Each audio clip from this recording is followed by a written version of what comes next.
Hello guys and welcome to the week 4 of the Pro Gaming Series 2017 powered by Bacchus Energy Drink. And of course I'm Vulcan and joining with me is Shinbu. So Shinbu, we're in a week 4, right? Like Yeah. the previous weeks we've seen comebacks like Oo. the famous Emperor Penguins, and now patch 7.3 is live. So we can expect like nerfs of Camille is already done. Yeah. That's a huge nerf now. Finally, not anymore yung subtle nerf like what you said that you hated.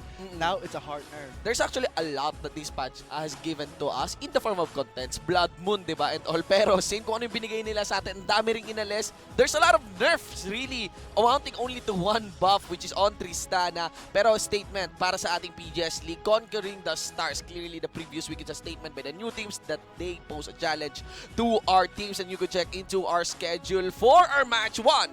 We have, again, one of the new teams making waves so far in the run of the regular season of PGS TNC Pro Team taking on the, well, supposedly undefeated Kings. Interesting lang talaga yung run last week ng Emperor Esports. MSK, di ba? Nag-1-1 sila. And of course, let's look at the standing to see where MSK stands because they were undefeated until last week. Oo Like nga. Emperor Penguins, they came back strong. Now they're 4-4. 4-4. And now Oo. MSK is now 7-1 with 1 defeat In 1 week. in 1 week. In 1 week, Emperor Esports, men, that is the bottom team. So, ngayon, the story, TNC Pro Team versus MSK. Two popular names. Now, here, for League of Legends, alam ko yung mga viewers natin, malaking fanbase ng MSK, malaki ang fanbase ng TNC. So, spam nyo yan! Spam nyo yan! TNC tsaka MSK, i-chat nyo po yan sa gaming.youtube.com/phgarena/live. Again, kung gusto nyo sumali sa chat po namin, of course, be sure to log in your Google accounts. Like I like what you said that TNC and MSK are the favorite teams. Of Oo. course, it's a name that we have heard before, but Oo nga. how are they gonna play now with the 7.3 roll? Yun That, nga I mean, LeBlanc, serious nerf on that on ranks. Well, in the early game of LeBlanc is weaker, but still the late game is unchanged. So it gives the enemy more time to react. Yeah. Whereas Kha'Zix, the resets, lesser now. It's Yun nga. from 60% now 45% Yes. on kill. Plus the isolation damage Yeah. din. Ang baba na rin. Mismo on the Q-Ren itself. Well, I know na yung top lane ng TNC is, you know, a familiar Camille player. Lots of nerf on Camille. But we'll see into that. 7.3, manifest yourself as we dive in to the drafting phase. As you could see, ladies and gentlemen, once again, MSK versus TNC Pro Team here in the overlays natin. Sa baba makikita nyo po dyan yung last picks nila on the previous game. Do take note. Ang technique po dyan, obserbahan natin sino yung nagalaw dun sa previous patch. Sa patch ngayon, 7.3. Interestingly, wala akong nakitang nerfs sa ADC. There's a buff on Tristana, but I wonder really if can that really elevate her on the contestation against Ashe, Jean, and also Varus. I don't think so. Well, the Tristana Or even buff, the Ziggs. the Tristana buff is not it's not relevant now Oo nga because eh. it's just a steroid on the attack speed and Yes. that's it. Totoo. But we can expect that teams would, think of their bans like thinking that Camille's nerfed a bit. So will they consider of banning Camille in a game now, or save their precious ban on someone who's a high priority target like MSK's mid laner Exos, and we know that he's very skilled in Corki, LeBlanc, and Twisted Fate. Yes, of course. Do take note as well na on the updates, no? There's a nerf on LeBlanc, very big. Yes. As you mentioned nga na the Sigil of Malice. The Signal of Malice and earlier ranks, early Oo, game. early game. Not too dangerous. Not That too removes strong. the snowball Oh, though. it removes the snowball. So Oo. delaying the snowball and giving the opposing team more time to react, more time to build items against LeBlanc. Because once a LeBlanc starts snowballing, it's really difficult to catch up in terms of itemization. Totoo yan, ladies and gentlemen. Do take note. I did not see, interestingly, a nerf on Fiora. But that is enough to post a ban dito sa ating laro. Once again, sa mga players natin, sa mga viewers natin, kayo, sino sa palagay nyo nga? Sino sa palagay nyo ang gusto nyo, ang susuportahan nyo between these two teams, MSK versus TNC? Understanding patch 7.3, it's a nerf patch. Yes. Really just to offset everyone. I'm sorry, I also thought there is a buff pa na nami-miss out ko, which is on Vladimir. Of course. Yeah, there is actually a buff on Vladimir. Better attack speed on his normal attack, and Q is actually improved. There's just an adjustment though, not a direct buff nga talaga kay Vladimir, but an adjustment on the Crimson Rush. Yan, to compensate on the buff. Even though Camille is nerfed heavily, mana consumption is high with the hook shot, but still MSK bans that because maybe to them it's not yet enough. Camille is still strong in terms of initiating team fights, isolation, and taking down. And also, I like to point out the famous supports in bot lane, Zyra, and then Malzahar, Yes. both nerfed. Yeah, between the two nerfs, what are your thoughts? For me, the Malzahar nerf is more on setting up. There's a Oo. cast time, there's a cooldown, 1 second delay, and if the Actually, delay 0.35. over eh. Oo, 0.35 animation. and between Oo. casts it's 1 second. Yeah, it's 1 and second. Oo. if the voidlings are too far from Malzahar, they get slowed down. Yes. So the one thing that Malzahar was really strong at was zoning out the support. Yeah, using the Void void link. links. Yes. So putting that slow onto the voidlings really weakens the yeah, the that potential requires Malzahar to to be actually closer. near, To be closer. To be in a dangerous position if ever gusto niya na magamit to the full extent yung voidlings. But this is my guess. Okay, continuing on that analysis. Quick lang doon sa Malzahar na yon. Ang minamax kasi sa support Malzahar is not the voidlings, but rather the space aids, the malefic visions, right? And there's an option really. Ang sunod na minamax dun is yung voidlings, you know, for the continuous DOT. Pero there's actually an option done by other professional players na ang minamax nila after the malefic visions would be the Q, the silence. Okay? Yes, yung zone silence, di ba? Yung multi-target silence na yun. Now, compared to the nerf on the Zyra, yung upfront burst damage niya, yun yung malaking, yun yung nawala eh. Although it is clearly, yung adjustment dun sa Q niya is targeting. Meaning kung merong mas malapit na target, yun yung tatamaan ng plans ni Zyra, 'di ba? Pero isa kasi yun sa mechanics ni Zyra eh. You utilize your minions, the idea that you can deal damage to the surprise of your foe na akala nila may safety sila just because they have a minion up front. And I believe my take on this is that mas nabawasan in terms of mechanics din as well. Plus the burst all in all nung kay Zyra compared to Malzahar. Ayun. Well, I also like to point out that Zyra's mana consumption is actually higher now. So Oo nga eh. now that That's it's not- punishing. it's very punishing. So you have to really time it or to be more wise in how you use your mana. Same with Camille with the hook shot, and now MSK is really known for those global ults, and TNC really banning Well, towards that. Shen ban, yeah. Corki, LeBlanc, and a Rek'Sai. Those Yeah. are like MSK special. And I am thankful na siguro inalis na rin talaga si Zyra so that we won't be seeing any misfortunes as well. Or so, because right now, into our game. Thank you so much. Nagbalik ulit sila, Thresh. And, okay. And now we Also get get a to karma. see Thresh support. Oh, Really, Thresh support. it's been so long we've actually seen a support that's actually Yes. tanky. Right now, Yes. last week was the dominating of the poke support, the AP support. Yes. Now we can see a slight return of those, trick shot supports like Thresh or Yes. Blitzcrank. And now let's see that Gragas is at top. Yes, interesting pick up but not new really in the last week. Doon yung first introduction muli. Actually, bago pinili naman niya ni Insect sa jungle eh. Nasa mid lane tsaka top talaga yun si Gragas eh. But now, it's a revisit. After a long, long time. 3 years, 2 years. Gragas returned to the top lane. Ladies and gentlemen, even in the meta, I was curious if was it a wild pick last week. Pero no, it's not. It's actually a nice pick up against the Camille, as I've read. And now, despite having no Camille in this game, Gragas is still really nice up top. And also, we get the Maokai to face that one. I was expecting Kaigo really.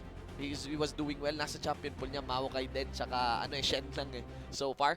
But now, for our featured matchup, your thoughts, Burst and Nixta, 2 guys in the jungle. 2 guys in the jungle, but yet it's all about those goals per minute. Like how much you farm and how much you have that kill participation. Obviously, we can see in the statistics that Burst has a really high kill Yun nga eh. participation.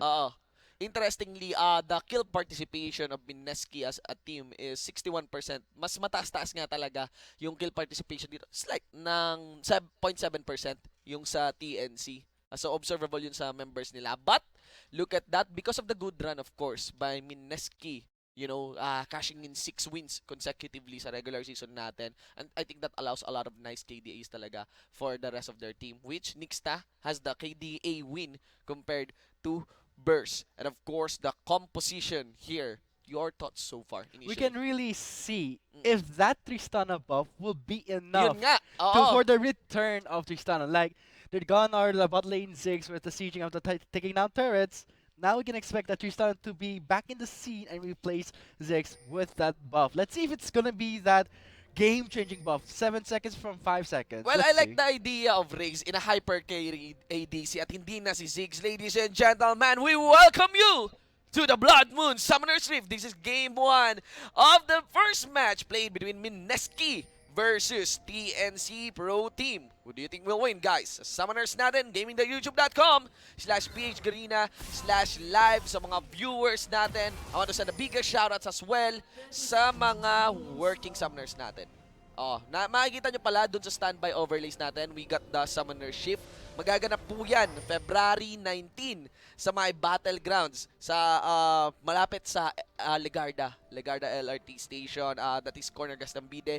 Be sure to check that event for the info on that one, as well as ang mechanics niyan is as long as you're working like may company ID ka, you can attend that event. Attend that event as a team, like a team of 5, and you can participate in the tournament. There are items to be won, there's also codes to be given, and as well as, you know, an interesting afternoon of League of Legends.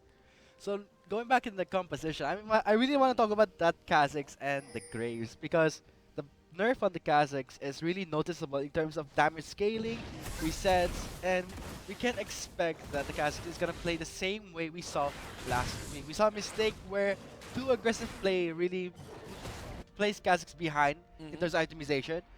But with the new nerf, it'll be more punishing. So I won't expect a really early gank compared to Graves, because Graves has been played very aggressive. And now in the bot lane, seeing the return of Thresh, we can see how much potential it gives. That Thresh hook, the death sentence, and the flay will do a really good job. Canceling out the last race is very low. Ignite is off, but will it kill him off? No, he will not. He will have to back away from that. TG, very familiar with this champion. Maybe a revisit, ladies and gents. It's been a long time. You know, the past weeks, di ba? Ang nilaro ni TG dito, Syndra support. Ang layo talaga. The diversity of the champion that is in the hands of this team, MSK. Clearly, just by doing that, the Ignite on the support with Thresh gave TNC a really bit of a jump scare because of Raze's now blinking red.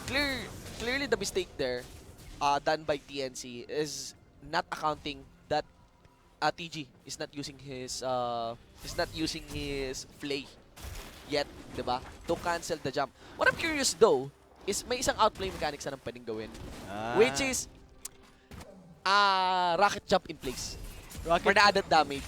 Diba? On the TG. Hindi takasin si TG kasi, you know, kapag katapat mo yung Thresh, you have to anticipate, especially for the likes of TG. Here comes an early gank from MSK. Match is a bit overextended. Will be going away safety, but that's what you have to do with an Ari. Pre-level 6, Ari has no form of escape or utility. Yeah. The Orb of Deception gives that speed boost for that kite and the Lando's Orb of Deception, but it's not enough because Cassiopeia has that poison trail. Will immobilize you from that.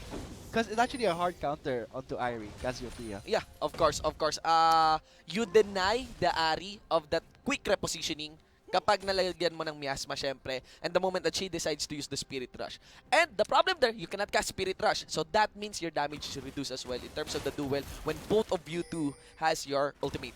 Now again, going back to the discussion ko dun sa bottom lane, yun yung nakikita ko kasi you have to anticipate, especially if you're facing someone like TG, a very good support, na he's very capable, really, of anticipating the jump of the Tristana with the play. The technique lang naman is, as long as the Thresh is facing in front or standing in front of the Tristana, the moment you see the animation of the jump, press E.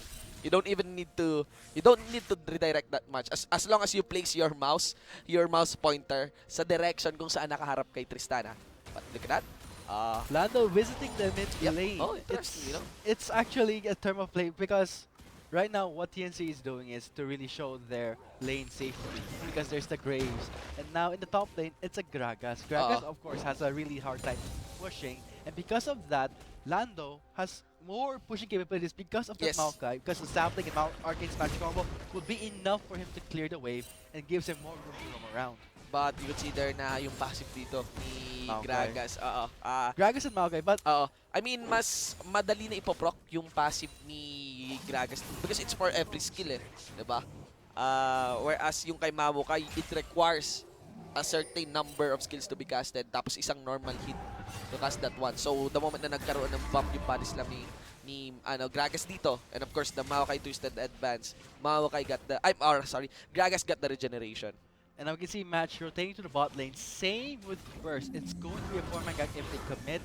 But knowing that TG has those wards in the river, they have to, go back because they can't commit too much because there's a Cassiopeia. Man, you cannot leave that alone. So that Exosan can have a really easy time farming and stacking up that tier of the goddess. Yeah. And going back, you can clearly see in the bot lane that Tristana is having a hard time CSing because of TG's aggression. Clearly, the buff on Tristana is not really showing yet because he has to wait it up. Compared to TG with the Thresh, knowing that teleport here in the mid lane. Teleport in the top lane, but here comes their back response to that. They back away. It's a bit of a premature teleport because it was too early. And upfront. Too early upfront, and it was right in their faces. Yeah. Who would commit to a fight as early as 6 minutes, whereas in the top lane, they have no items. Kha'Zix still does not have the Warrior Enchantment. Yeah, pero nakikita ko yung adjustment dito ng TNC. With that very premature teleport na yun, it's because they know that MSK has a tendency to send multiple members in the mid lane. Not much, unong laban nila sa Empire Esports, pero in the previous games ng MSK, palagi. And see that, Burst is really out position. Wards were placed and giving their first blood to Exocet. That is the mistake of TNC. They are assuming too much. Predicting to over-predicting. They do not have the proper wards. They're wasting their resources and time by trying to over-predict and counter Mineski's with the rotation, in terms of rotations. And knowing that Lando wasted his teleport, clearly Mineski saw the opportunity to flank first and get that first blood. So you can see the head-to-head stats natin dito for the mid lane. Exocen last match. Do take note that both of these two mid laners has played 8 games, but clearly, I think hindi ito nakakasurpresa that the Exocen leads a better KDA and of course GPM. Ang layo man compared to match. But ayan, nagmamanifest doon yung nature ng TNC to fight as a team. A higher kill participation in the hands of match. Those two on the player caps. In the bot lane, going back to the CS, it's now 54 to 45. Yeah.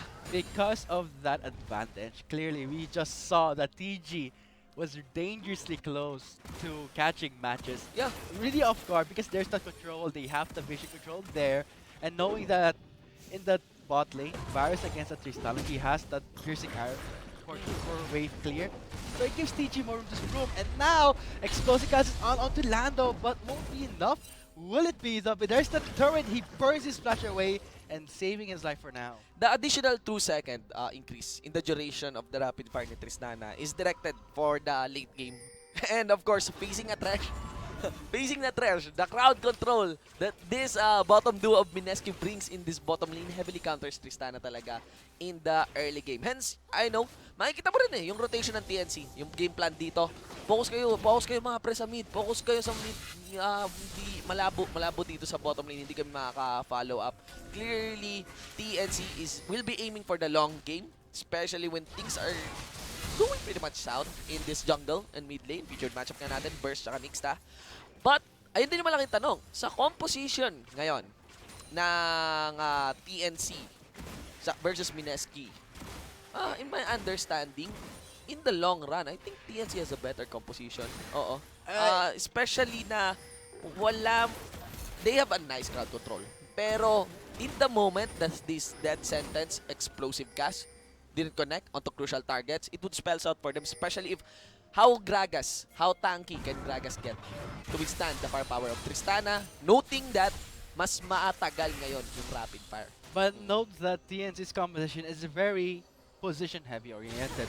They have to expose guys to displace them, and now you can see a duel.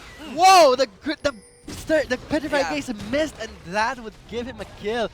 That was actually a nice prediction onto their mid laner, and now we can see a duel in the top lane. Kaiko really going all out onto Lando, but will it be enough? He has that passive just to stay in the fight. Here comes help from TNC. They might dive this turret. They do dive the turret, and TNC gets that kill. But of course, Mineski knows that that kind of rotation magiging reactive dito yung TNC, and hence they aim to take that kill and slay on to match 1-1, bringing his KDA 1-1. Okay, after that win against the duel with EXO, I would like to send props on EXO actually, especially with that Spirit Rush, and the Charm connecting as well.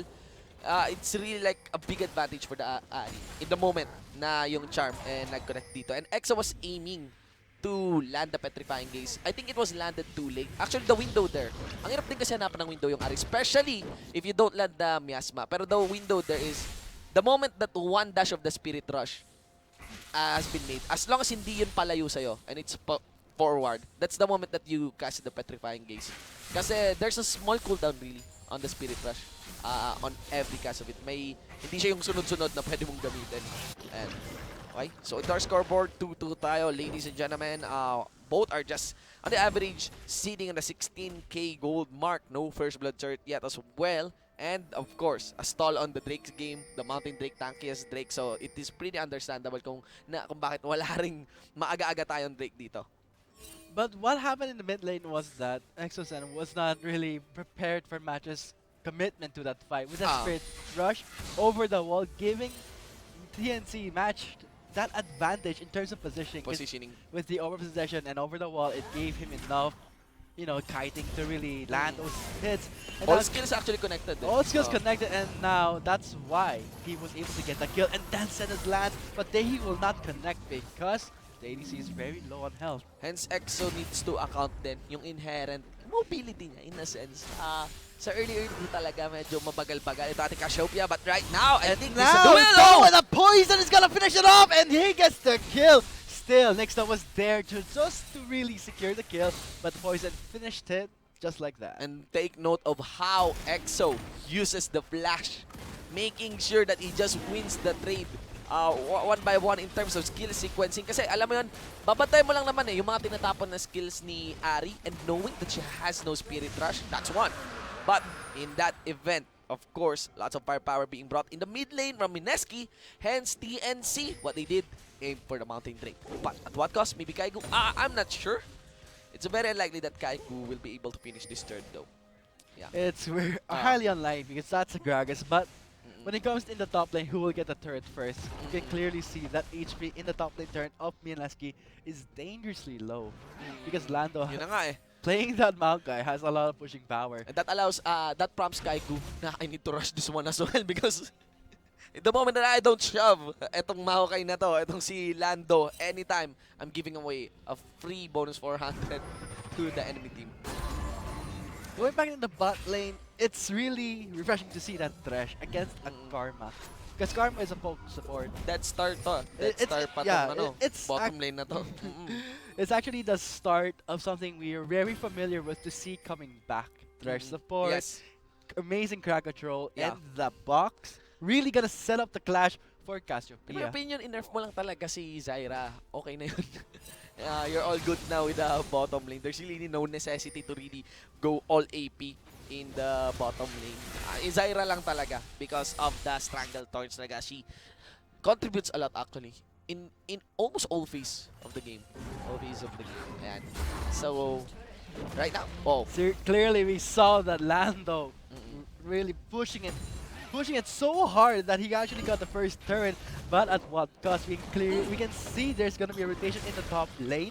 His members are there waiting, but Kaiku not gonna commit to that because he lost the turret.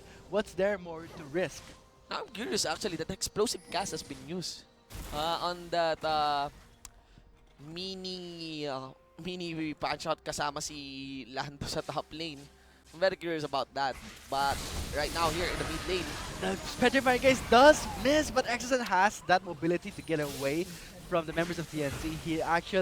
That was actually a early show for TNC. Again, they actually, you know, too early. Tsaka, Too early showing themselves. There was no ward in the brush. Totoo, yun There was nga no ward in the brush. plus the shield from the Karma. It was used too early as well. I think okay pa na makalapit sa brush bago mo ikas yung shield sa Karma. So, the moment that you got out of the brush, dun mo gamitin yung movement speed. Or even enough to just walk past the miasma and allow Graves to dash. So, that's one. And now it's not really noticeable right now, but Mineski's scaling because of that Cassiopeia and that Kha'Zix, you'll really see that spike in damage in the mid game. But same with TNC, they have that Tristana, Ah, the hyper carry ADC that we were yes. all familiar with is coming back. We can Ah, see it again, but I'm not really sure about that Graves jungle. We have ah, yet to see yeah, Burst being yes. very aggressive when it comes to using a Graves jungle. We're expecting early gank, early domination, rotating in the lane to lane. Yes. But since the first blood was given by Burst to Mineski, that gave him a bit of a slow down peak, slow Oh. down start. Discussing din our featured matchup, jungle. Yun nga eh, kasi alam ko magiging slow pace talaga pag Greaves. I'm just curious really of how punishing the nerf on the Kha'Zix is. And right now, Nixta, we haven't seen much from Nixta in this game. And look at that, there is the code, ladies and gentlemen. Again, our search and win promo. Still rolling on this episode of the Pro Gaming Series 2017 Spring Split. So, sa mga summoners natin, check out that link, follow the instructions, paunahan po. And you get yourself a mystery gift. Lando in the top lane, building up the Sunfire and 2 Doran's ring. He's still in the top lane. When you actually take down the first turret, I actually thought that pro teams actually rotate around, but not in the TNC. They know that they have that lane sustain because of the Tristan and the Irie, and knowing that Burst on that Graves, rotating, just roaming around, looking for the right time. But the reason why Nexta cannot really commit too hard is because of that nerf on the Kha'Zix. The Yes. resets are reduced. The scaling of the Prey is Yeah. also reduced. So Yeah. it's a really heavy nerf, and Uh, not yet. No lethality items were picked up yet by Nexta. of course, the taster fear nerf. Too much. And yun nga, kanina may stand-up na ginagawa sila doon sa mid because Oh, Arthur is really out of position. Nexta sees the That's how it's opportunity and done. picks him up without a trouble. And that will give them a cue to set up around the Drake. Now that TNC is one Yeah. member short, it will give Mineski some sort of room, And confidence to really go around the Drake. established vision for this Infernal Drake na. Kanina yung nangyayari was Lando staying in the mid lane. Bago siya magstay doon sa top lane is because there's a visible repositioning by Mineski in the mid lane as they aim for a push.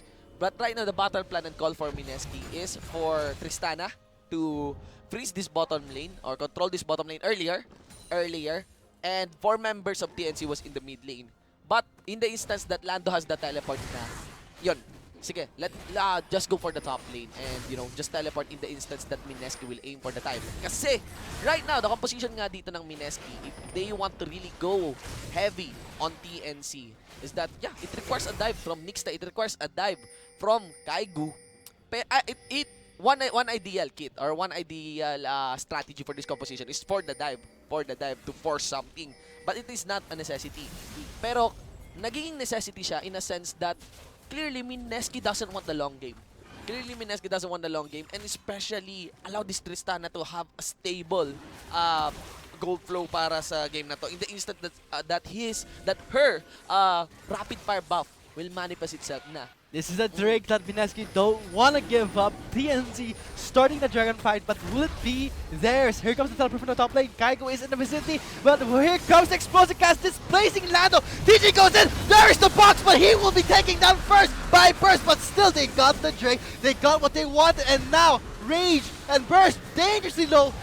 And yet we yet to see Nexta going in, diving, getting those reasons as a Kha'Zix because of the low mana. Lano doing his job as a tank to really show the position, but will it be enough? He sustains himself, he tried to flash away, bumps to a wall, gives the kill to Sancho, and now the chase is on! Yeah. Nexta, saying he overcommitted, he has to get away. Will he give a kill to Race? He Yeah. does give a kill, What and is- it's gonna be a cleanup right now. Sancho is all alone with no help, and Ray's going back in with that rocket jump, seizing the control, but will he get that? No, the piercing arrow, secure the kill, and will it be enough? Oh my lord! the Q. This is a double kill, and it's going to be a 4-2 trade in favor of Mineski. TNC needs to keep their heads cool. I mean, in my opinion, they're supposed to win that fight. They're hesitating too much. Yung backline nila, in a sense na hindi sila pumapasok doon sa Vengeful Maelstrom and added durability ni Maokai. The equation for Mineski is for Nixta to jump in. And all the TNC needs is to continually orb walk back and forth to decrease the odds of receiving a petrifying gaze in this Cassiopeia. Plus, ang ganda ng position ni Maokai. Nasa loob na siya, and they just move out of the pit. I think get too afraid to get displaced by the Gragas here. Observe in the replay, guys. This one, look at the vengeful Maelstrom dito ni Lando. And actually, you know, they could just see it. They could just see it really. Pero may isa ditong malaki. Ayun! Okay, the excellent petrifying gaze by Exosen. But still, I think had it been that they just went all in onto Exo, you know, account for Exo, twisted advance and lock him down, they get the damage. And this part here, observe this part closely. Ito yung part na takot sila kay Nixta. Accounting, on the next phase, accounting that Nixta has no mana. Look at that, this backline. This backline, mga pre. As in, like, there might be a jump from Nixta, but he won't be getting any isolation damage. And he will receive. He will have to face a And shield. now his death is secured by TG, giving the kill to Nexta. And clearly we saw again the same mistake that TNC did. Lando was really in a really clump position with that vengeful Maelstrom, but his team did not commit the same way he did. Yes. But look at that. Look at the damage that they are still able to bring Mineski, and accounting that there is no Tristana on that fight. I think TNC is very capable of fighting Mineski still, especially with this kind of firepower, and especially with the durability that Maokai brings. Kailangan nilang mag-follow up ng maayos kay Lando dito and understand how Mineski's composition works, how it is initiated, and how they can counter it accordingly. And now it is 21 minutes in the timer. It's clearly we're seeing Exosense damage with that Cassiopeia. Abyssal Scepter picked up.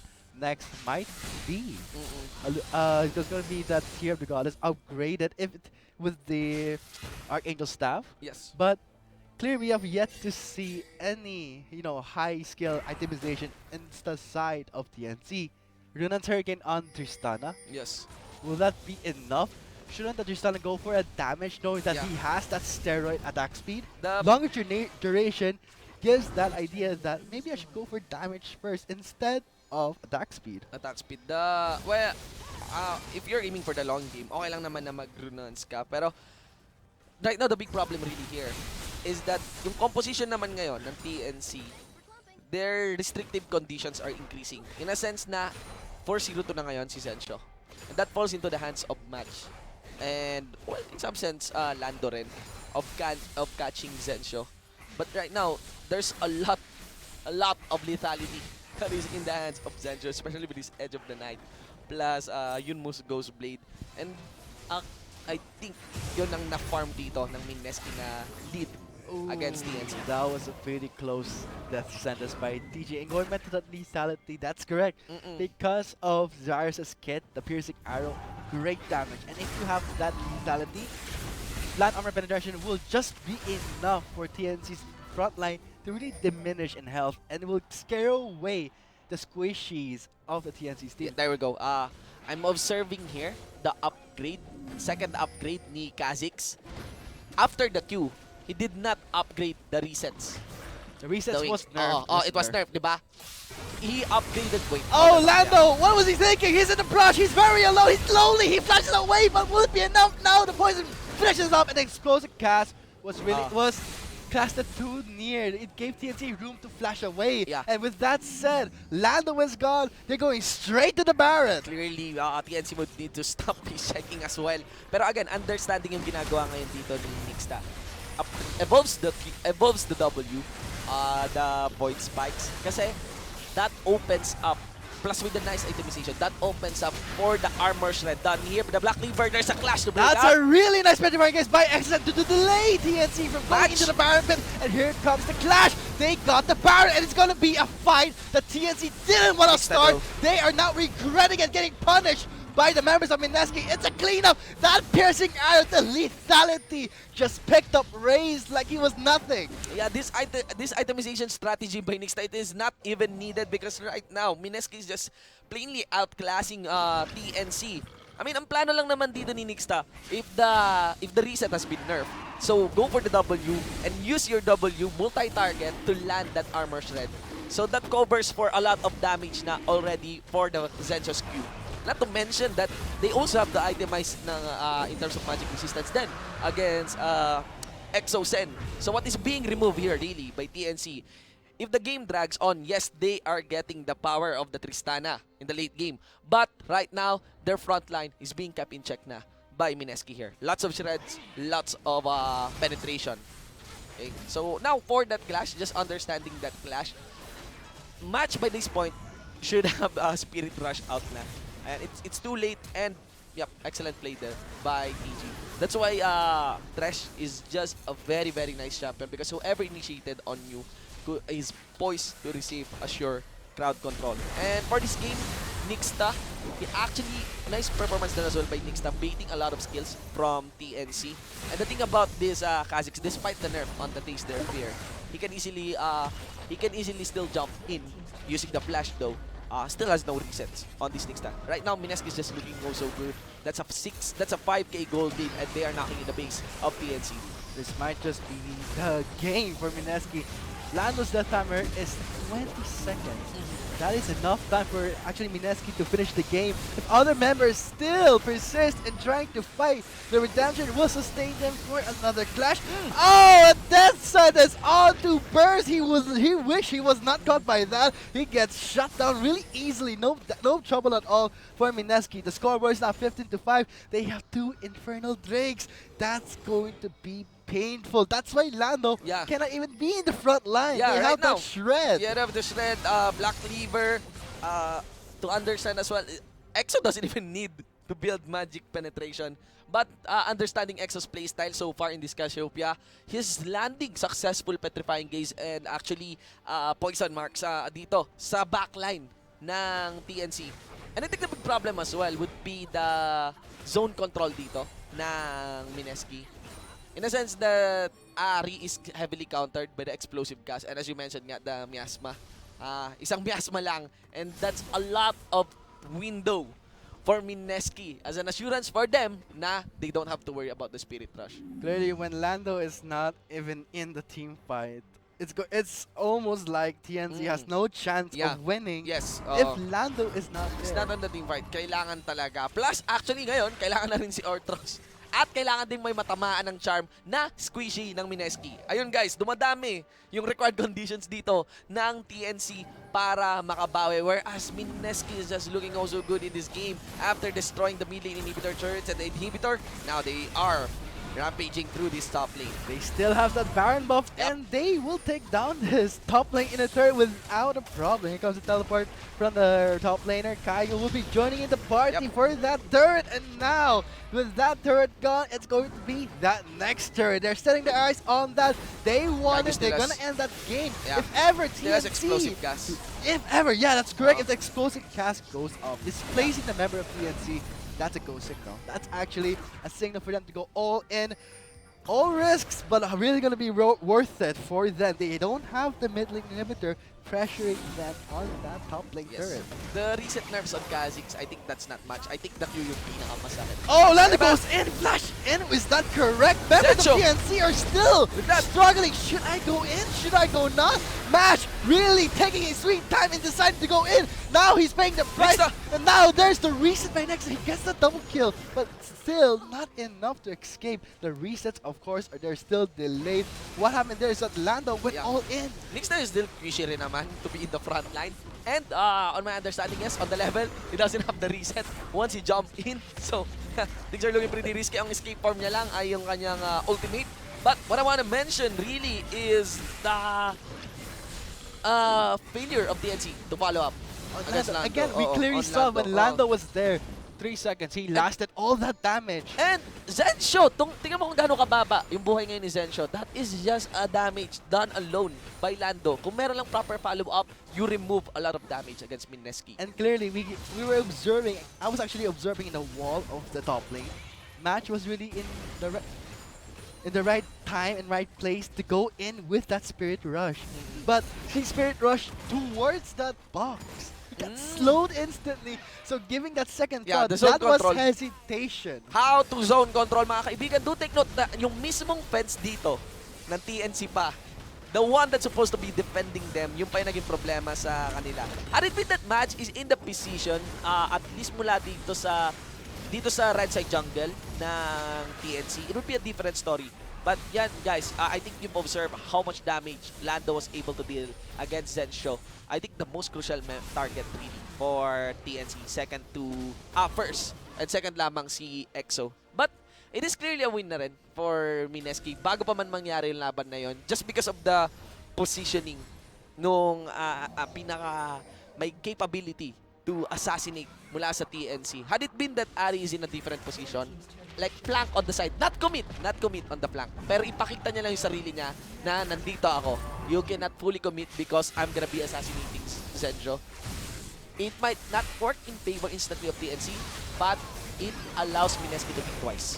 Excellent.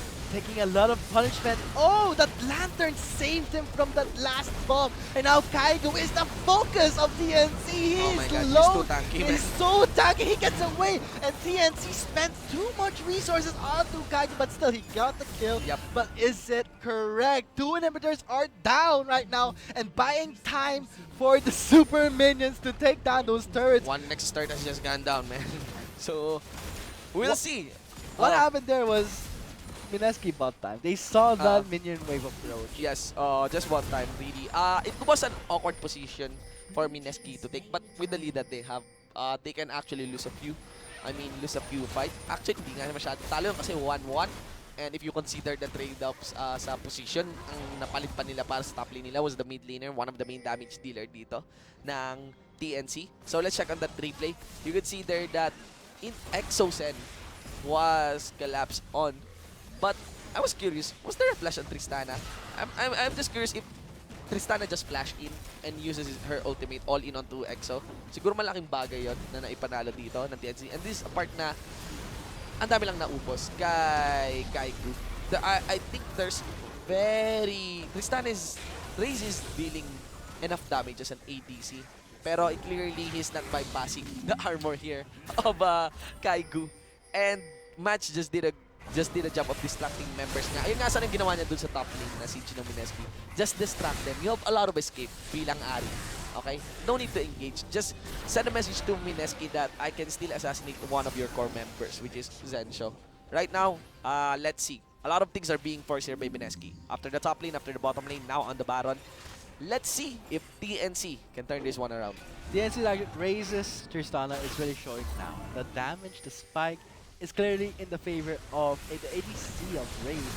But, like what you said, Shiva, that's not going to be enough to shred them. Yeah. Not enough. It's not going to even take the health of Kaigo just like that because it's not enough penetration. Yeah, the penetration. And the HP, he has that frozen heart. And look at that. Corruption Chain plus that descending combo onto Match. He burned his flash to get away. And as a really safety measure that he actually wasted the ultimate. But is that gonna give Mineski that go signal that Match has no ultimate and no flash? Match right now has a 30% cooldown reduction. Works really well.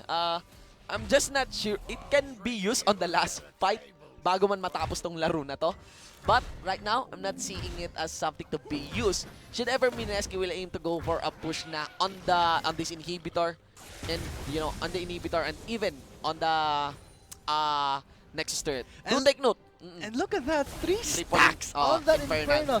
It's deadly. It's clearly gonna be in favor of that AP mid exit with that Cassiopeia. Half the Murder Molicon, Void Step, Abyssal Scepter. They're just gonna completely melt it down. And now they're knocking on the door, gets that inhibitor. Even if facing Mineski, I don't think ito yung TNC na nakita natin on the past 2 weeks. On the characterization ng playstyle nila. It's like they have missed a lot of points on this game. And here comes the fight. There's the boxes laid down to really zone out the members of TNC. And clearly you can see Sancho doing his best to burst it down. And next low on mana cannot have that reset. But there's Axos, and with that damage on the Cassiopeia, it's going to be ugly for TNC. They lose that fight 4-0. Oh, they got the support in the final fight. But still, the game is on to Mineski. They did not commit enough. Now, after the start of that siege, I think the first Infernal Drake pa lang, yung siege na yun, parang doon na makikita natin yung mindset, or not necessarily mindset, yung approach or yung condition ngayon ng TNC dito as they play in this game. I think it's very different really. I think there are instances naman talaga that Lando is overcommitting. Pero my take on this game is right now it's not Lando anymore. It's like the rest of the team. They are not following up properly onto Lando. Considering it started really this kind of triple infernal drink. All odds actually work so well then in favor of Mineski. You know? RNG, randomizing 3 infernal drinks on a game that you are leading. Diba? And all you need to do is just zone out the members. And yeah, I think dun nagsimula nag-snowball. Nakapag-snowball yung TNC. Understanding and here? look at Yes? that, KDA 7-8 on the mid laner. Same as the jungler. Clearly, when I was talking about that Graves jungle, we didn't see any aggressive gameplay by TNC. They were overcommitting, overpredicting, giving Mineski even more time to react because of their, they thought of the 2 steps ahead, but it's 2 ahead that they actually went back. Yeah, what Mineski did is just counter.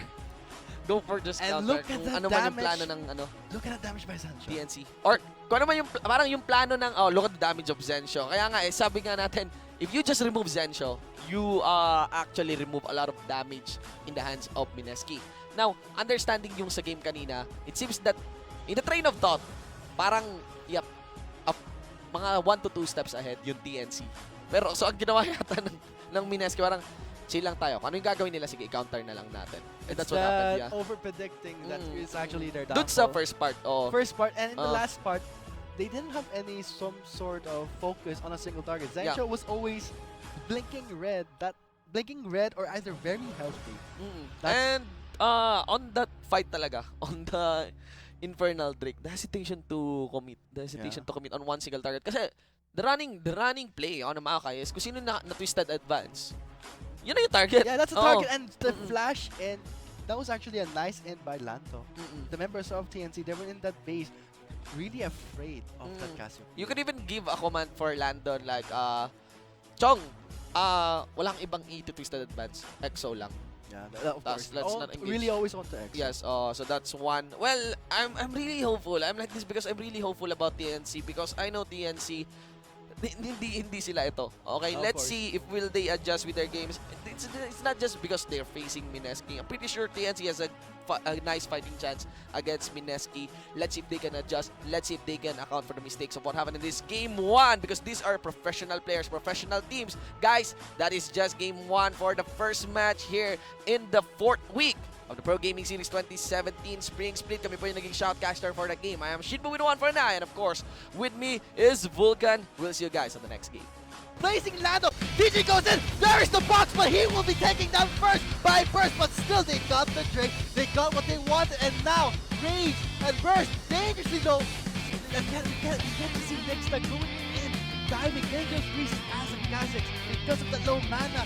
Lano doing his job as a tank, really showing the position, but will it be enough? He sustains himself, he tried to flash away, bumps to a wall, gives the kill to Sancho, and now the chase is on! Nexta, see, overcommitted, he has to get away. Will he give a kill to Race? He does give a kill, and it's gonna be a cleanup right now. Sancho is all alone with no help, and Race going back in with that rocket jump, seizing the control, but will he get it? No, the piercing arrow, security kill, and will it be enough? Oh my lord! This is a double kill! And it's going to be a 4-2 trade in favor of Mineski. And now his death is secured by TG, giving the kill to Nexa. And then we saw again the same mistake that TNC did. Lando was really in a really clumped position with that favorable Mayor Storm, but his team did not commit the same. Lando, what was he thinking? He's in the brush, he's very alone, he's lonely, he flashes away, but will it be enough? Now the poison finishes up and explosive cast was casted. The clash, they got the power, and it's gonna be a fight that TNC didn't want to start. They are now regretting and getting punished by the members of Mineski. It's a cleanup, that piercing arrow, the lethality just picked up Raze like he was nothing. Yeah, this itemization strategy by Nexta is not even Lando's Gun Hammer is that is enough time for actually Mineski to finish the game. Other members still persist in trying to fight. The redemption was sustained for another clash. Oh, and that side is on to Burst. He wished he was not caught by that. He gets shot. Oh, Lando goes in, flash in. Is that correct? Members of TNC are still struggling. Should I go in? try going nuts. Mash really taking his sweet time and decided to go in. Now he's paying the price. And now there's the reason by next. He gets the double kill. But still, and it's the focus of TNC. He's low. He's so tagging. He gets away. And TNC spent too much resources on the guy, but still got the kill.